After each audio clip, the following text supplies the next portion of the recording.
উজানের ঢল ও নিম্নচাপের প্রভাবে দেশজুড়ে ভারী বৃষ্টিপাত চলছে টানা ৫ দিন। এর ফলে দেশের নদ-নদীর পানি বিপদসীমার উপর দিয়ে প্রবাহিত হয়ে বন্যা পরিস্থিতির সৃষ্টি হয়েছে। এরই মধ্যে দেশের ৫ নদীর পানি বিপদসীমার উপর দিয়ে প্রবাহিত হওয়ায় ভয়াবহ বন্যার ঝুঁকিও আরও জোরালো হয়ে উঠেছে।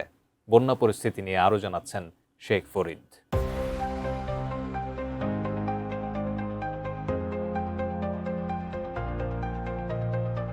টানা বৃষ্টির প্রভাবে দেশের বিভিন্ন অঞ্চলের ৫টি নদীর পানি বিপদসীমার উপর দিয়ে প্রবাহিত হচ্ছে। আগামী ৭২ ঘন্টায় উত্তর পূর্ব, উত্তরাঞ্চল ও দক্ষিণ পূর্বের কয়েকটি জেলায় বন্যা পরিস্থিতির আরও অবনতির আশঙ্কা রয়েছে। একই সময়ে দেশের বিভিন্ন বিভাগে ভারী থেকে অতি ভারী বৃষ্টি অব্যাহত থাকতে পারে, এমন তথ্য জানিয়েছে বন্যা পূর্বাভাস ও সতর্কীকরণ কেন্দ্র এবং আবহাওয়া অধিদপ্তর। সংস্থাটির তথ্য অনুযায়ী বর্তমানে কুশিয়ারা, মনু, খোয়াই, সাঙ্গু ও মাতামুহুরী এই ৫ নদ-নদীর পানি ৯টি স্টেশনে বিপদসীমার উপরে রয়েছে। কুশিয়ারা নদীর পানি সিলেটের পেঞ্চুগঞ্জ ও সুনামগঞ্জের মারকুলিতে, মনু নদের পানি মনু রেল সেতু ও মৌলভীবাজারে, খোয়াই নদের পানি হবিগঞ্জের বল্লায়, সাঙ্গু নদের পানি বান্দরবন ও দোহাজারীতে এবং মাতামুহুরী নদীর পানি লামা ও চিরিঙ্গা স্টেশনে বিপদসীমা অতিক্রম করেছে। কোয়ালিটি সম্পন্ন আন্তর্জাতিক মানের still bar CSRM, committed for better still.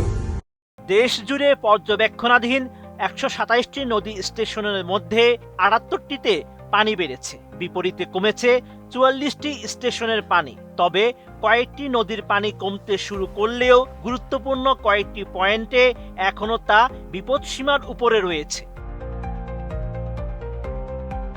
বন্যা পূর্বাভাস ও সতর্কীকরণ কেন্দ্র আরও জানিয়েছে, আগামী ৪৮ ঘন্টায় সুরমা ও কুশিয়ারা নদীর পানি আরও বাড়তে পারে। এতে সিলেট ও সুনামগঞ্জে, কুশিয়ারা সংলগ্ন নিম্নাঞ্চলে বন্যা পরিস্থিতির আরও অবনতি এবং সুরমা তীরবর্তী এলাকায় স্বল্পমেয়াদী বন্যার আশঙ্কা রয়েছে।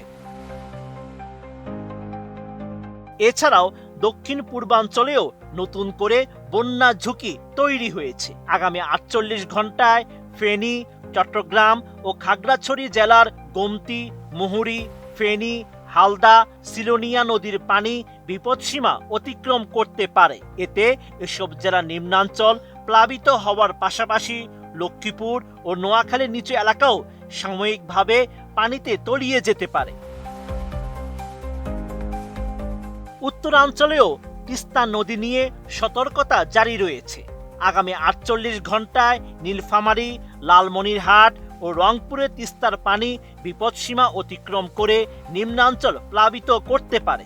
এছাড়া আগামী ৭২ ঘন্টায় কুড়িগ্রাম ও লালমনিরহাটে ধরলা ও দুধকুমা নদের পানি আরও বেড়ে সতর্ক সীমার কাছাকাছি পৌঁছানোর আশঙ্কা রয়েছে।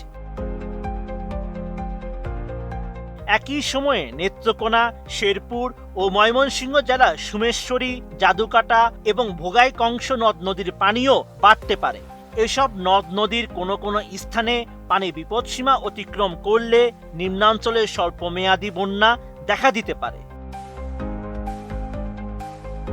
অন্যদিকে রংপুর ও রাজশাহী বিভাগে বৃষ্টির পরিমাণ বেড়েছে।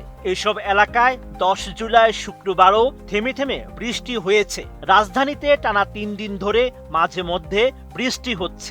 এতে বিভিন্ন এলাকায় জলাবদ্ধতার সৃষ্টি হয়ে নগরবাসী দুর্ভোগ বেড়েছে। Sheikh Farid, ATN news.